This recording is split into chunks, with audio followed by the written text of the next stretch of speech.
சாதி ஏற்றத்தாழ்வுகளை அல்லது அதன் வீச்சை நீங்கள் எப்போதாவது உணர்ந்துள்ளீர்களா? இதொரு மிக பெரிய பிரச்சனை. சனாதன இந்து தர்மத்தை அழிக்க நினைப்பவர்கள் எப்படியாவது என்னை அவர்கள் கையில் எடுத்துக்கொண்டு அவர்களுக்கான ஒரு ஆயுதமாக, கருவியாக நான் மாறிவிட மாட்டேனா என்று மிகவும் முயற்சிக்கின்றார்கள்.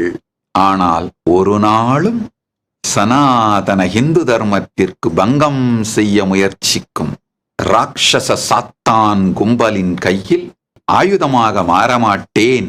அடுத்தது, ஒருவேளை இந்த வீச்சை நான் உணர்ந்திருந்தாலும் கட்டெரும்பும் செவ்வெரும்பும் சற்றே அமைதிக்கு வரவழைத்து அதற்குள் பேசி நம்மை குலுக்கி கொட்டியவன்தான் நம் விரோதி என்பதை அவைகளுக்கு புரிய வைத்து நாம் ஒருவருக்குள் ஒருவர் அடித்து மாய்வது நம் விரோதியின் நோக்கத்தை பூர்த்தி செய்யும் வேலையாக மாறிவிடும். அதனால் அதை நாம் செய்யக்கூடாது என்று புரிய வைத்து சுமூகமாக்கும் முயற்சியை மட்டும்தான் செய்வேனே தவிர சாத்தான்கள் கையில் ஆயுதமாக மாற மாட்டேன்.